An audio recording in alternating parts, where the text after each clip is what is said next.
Greetings, YouTube. The doctor is in. Dr. Urias Papers here, coming at you with another commentary on Dungeons and Dragons. And we got another announcement. This came 2 days ago. We haven't done this one yet. This is a preview of the 2024 Dungeons and Dragons Fighter. So we're going to go ahead and compare and contrast. They do a little bit of this in there, but I have the Fighter from 2014-ish and everything that's been included since then up already. So we're going to go through this point by point, and then I'm going to give my review. I've got my arrow over here right now ready to go, but we're not yet ready to put that in there so that we can do that review. All right, so the Fighter remains an unbreakable bulwark of combat prowess, blah, blah, blah, with the ability to use second wind to do more heal, blah, blah, blah. Okay, so there's a few things they changed. In the preview, we get this table, but there's a better overview right below the table. The table is essentially just a summary of the changes that they made.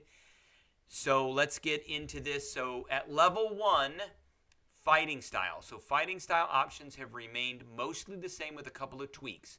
The most significant change is that the options from Tasha's have been included, and all of these features are now considered feats with a prerequisite that requires the fighting style feature be picked up. So the current fighter gets a fighting style, and this is, if we go down here, there's optional class features, which includes the other fighting styles, and this is a feature.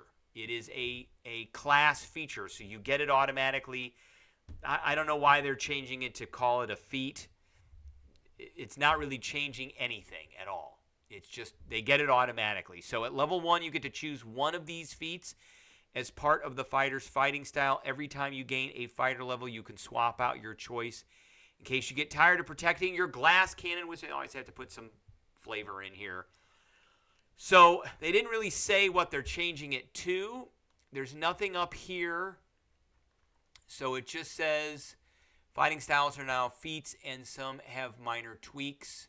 So I'm going to guess we're still getting the same list of archery, defense, dueling, great weapon, fighting, protection, 2 weapon fighting, and then in addition, we're getting the ones that were added in later books of blind fighting, interception, and superior technique, thrown weapon fighting, and unarmed fighting. So I think it doesn't sound like those are changing too much. For the most part, I think some things are changing, and they're telling us what they're changing that's pretty drastic, and the rest of it is the mechanics are basically the same.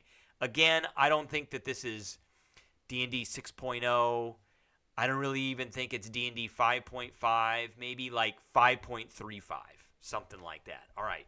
So second wind, this is a pretty major change. Second wind starts at 2 uses and increases as you level up. That's a complete change from what we get here. So second wind, which we get at first level. So you have a limited well of stamina. On your turn, you can use a bonus action to regain hit points. Once you use this feature, you must finish a short rest, okay? So you can only use it once per short rest. Now it's going to be 2 uses. That you get 1 back every short rest. And on a long rest, you gain all expended uses. And then we're getting this thing called Tactical Mind and Tactical Shift. This resource has been made effective even when you're not at the edge of death. So and they're going to have some other uses for second wind as well, other than just doing this minor amount of healing here. Okay? All right, weapon mastery. So this is brand new. Customize your kit with the new weapon mastery feature. I think they meant customize your kit with the new weapon mastery feature. So we went over weapon masteries already, previous video. Choose any weapons that you'd like to access the mastery's properties of, for example, the greatsword, flail, javelin, from one of your starting equipment options, and you'll get access to. That's just examples. So customize your kit with new weapon mastery feature. Choose any weapons that you'd like to access the mastery properties of. Sounds like they're getting all of them. So they do the graze, which I didn't think was great. So you damage enemies if you miss. The damage is equal to the ability modifier used to make the attack, which is not great. Sap is good. Hit creatures you hit, there's a disadvantage. I like the flail anyway. Javelins, slow, so it reduces the target speed by 10 feet, which can't be reduced anymore by this, but it can be reduced by other stuff. So sounds like you have a lot of options for weapon mastery. I guess we'll have to see what comes later on when the full stat block comes out. Okay. Tactical Mind. When you fail an ability check, and you can use your second wind to gain a 1d10 to add to the roll. This is massive. Plus, your second wind usage is not expended if you still fail. So this is massive. This is really good. Hey, I failed an ability check. So I want to add to that roll, and a 1d10 is a really good one. And if you got a bard in your party who can also give you inspiration, then bardic inspiration can add more to that roll. This is pretty good. All right, subclasses. So fighter subclasses in the 2024 Player's Handbook. This is something I've noticed. They said this with the paladin too. It only include Battle Master, Champion, Eldritch Knight, and Psy Warrior. Now, there are a whole bunch of optional martial archetypes that are not listed here that are in existence. So we've got 1, 2, 3, 4, 5, 6, 7, 8, 9, 10, 11. Now, Gunslinger and Echo Knight are Matt Mercer specials, but the rest of them, the other 9, are all here. Now, they're only including the Battle Master, the Champion, the Eldritch Knight, and the Psy Warrior. And the Psy Warrior is not from the Player's Handbook. It's from a later book. So we've got the Battle Master, Eldritch Knight, Psy Warrior, and Champion. So Battle Master, they get the maneuvers, they get the superiority dice. That sounds like it's all the same. And the scaling for the superiority dice is the same because that goes up. Maneuvers have been brought over from Tasha's. So if we look at the Battle Master here, there's a whole bunch of maneuvers, a whole bunch, which is great. Tons of maneuvers. And I love the Battle Master, and I love all the maneuvers. So those are all, it doesn't sound like those are changing.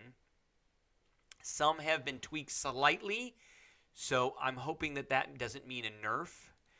There was a change to Know Your Enemy. So where is Know Your Enemy here? Maneuvers.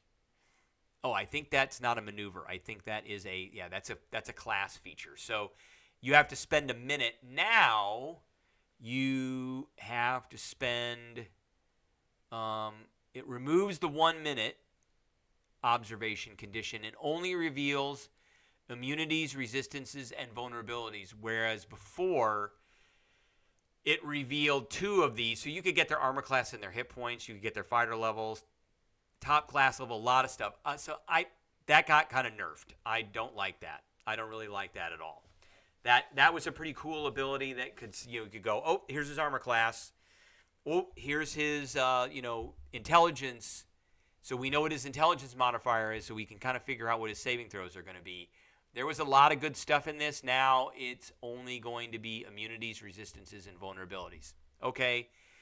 They still didn't say how long it's going to take. There was a change. It says removes the 1 minute observation condition. It doesn't say what it got changed to. Okay. Relentless Presence, which is level 15, that's like near capstone, allows you to use a free action, a free D8 instead of spending your regular superior. Okay. All right, the Champion. So here's the Champion. They get an additional fighting style, improved crit, remarkable athlete. Let's see. The Champion is still about crit hits with some added bonuses. Remarkable athlete has been brought to level 3 and now gives you advantage on initiative rolls and strength athletics checks. That's pretty cool. Remarkable athlete. You can add half your proficiency bonus to any strength, dex, or con check. In addition, when making a long jump. So this is a big one right here. This advantage on initiative rolls is a big one. I don't really care about the other stuff that's in the previous fighter. That's a big one. You also get access to a new feature at level 10 called Heroic Warrior, which gives you heroic inspiration whenever you start your turn without it. I don't think I know what that means. That sounds pretty cool. So they don't really tell us what it is. Maybe it's in here later. So Eldritch Knight, the Eldritch Knight remains mostly the same with some small changes to War Magic and improved War Magic. Instead of getting to attack once as a bonus action when you cast a cantrip as an action, you can simply replace an attack with a cantrip. Okay. Any attack. You simply replace any attack with a cantrip. Does that mean that I can perform... So this allows you to intermix your magic and attacks more effectively, especially when you get 2 extra attacks at 11th level.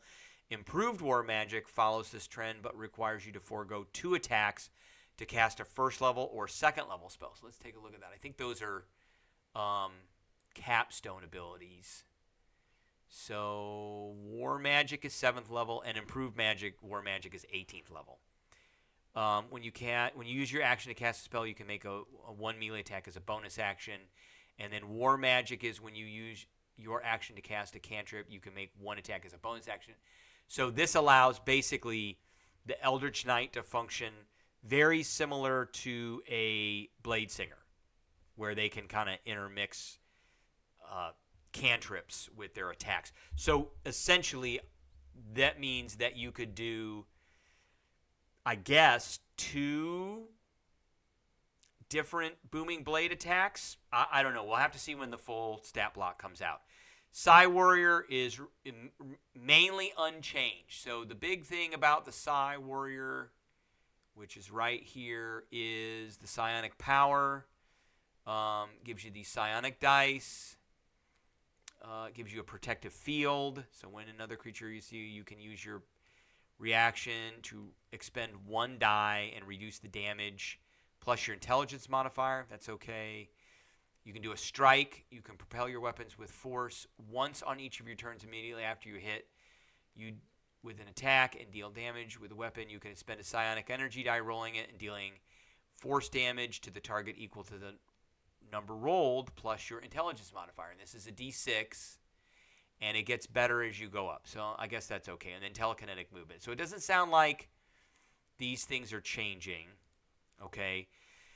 5th level, we're getting this tactical shift. If your caster buddy is getting pummeled, blah, blah, blah, can't risk an opportunity attack to get to them, all you need is use your second wind as a bonus action. And then with tactical shift, using your second wind allows you to move up to half your speed as part of a bonus action, and you do not provoke attacks of opportunity. Okay, so you could go bonus action, tactical shift. I'm going to use my second wind. I'm going to go 10 feet, maybe 15 feet. And then I'm going to use my move to move the rest, and then I'm going to use my actions to attack. So it gives you a little bit of extra movement. That's okay for the use of your second wind, which you have 2 every long rest, and you get 1 back after a short rest. That's okay. Tactical shift is okay. Tactical mind, I think, is better. It's a little bit more out of combat. In combat, this might be somebody's about ready to die. You might want to use this. Indomitable, this feature now lives up to its name. When you fail a saving throw, you can re-roll with a bonus equal to your fighter level. You heard right. By the time you get this feature, you will be +9 to your rolls. Eventually, you'll be able to add a 20. So when failing a saving throw, you can re-roll with a bonus. How many times a day can you use this? Well, let's see. Indomitable as a fighter here can re-roll a saving throw. If you do so, you must use the new roll. You can use this, and you can't do this again until you finish a long rest. Now, it doesn't say that here, but I'm going to guess that you're not going to be able to do this every single time. Now, if that won't help you avoid the Lich's Dominate monster, maybe you shouldn't have taken a 6 in Wisdom. Okay. So I think you probably can do this only once per long rest. This would be really powerful. You can just do it over and over and over again. So I think it's per long rest. That would make sense to me. You can re-roll with a bonus equal to your fighter level. That's awesome. So it's going to be a lot harder to charm fighters and such. Also at 9th level, you get the Tactical Master. Dial up your mastery over weapons When you attack with a weapon you've chosen as part of your weapon mastery feature, you can swap out the mastery properties for push, sap, or slow. So they've already covered that. Swapping out mastery properties on the move is incredible. So normally it takes a long rest to swap these out. So you can just go, I'm going to swap it out, and then it'll be done. So if you need to push someone, maybe if you need to stop them from moving, that's the slow, and maybe if you want them to have disadvantage.